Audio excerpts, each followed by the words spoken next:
दत्तनगर भाटलेमाया परिसरातील समस्यावर तातडीने उपाययोजना करण्याचे उपायुक्त विजय राजापूर यांचे आश्वासन। इंचलकरंजी दत्तनगर भाटलेमाया परिसरातील कचरा व्यवस्थापन, स्ट्रीट लाईट, पाण्याची गळती आणि रस्त्यावरील खड्डे अशा गंभीर समस्येचे निराकरण करण्यासाठी इचलकरंजी नागरिक पंचायतर्फे महानगरपालिकेला निवेदन देण्यात आले।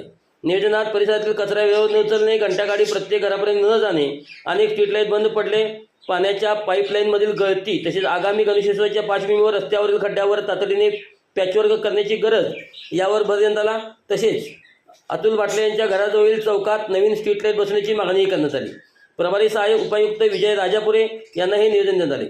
त्यांनी तातडीने उपाययोजना करण्याचे आश्वासन दिले। या उमेश पाटील, सचिन कांबळे यांनी समस्येची सविस्तर माहिती मांडणी केली। निवेदन देताना राजू कुन्नूर, राजू पारिक, विद्यासागर चराटे, शीतल लिगाडे, जतीन पोतदार, हरीश देवडिया, महेंद्र जाधव, राम आडकी, बालाजी शिंदे, अतुल भाटले, व्यंकटेश साकार, प्रसाद हळदे, महेश कदम, प्रसाद जासूद, कपिल ढवळे, मोहन कुंभार, डॉक्टर सुप्रिया बाने, कल्पना माई, उदयसिंह निंबाळकर, शीतल मगदूम, नितीन ठिगळे, अमोल मोरे, सचिन वाली, संजय डाके यांच्यासह इनाम सदस्य व दत्तनगर परिसरातील नागरिक उपस्थित होते।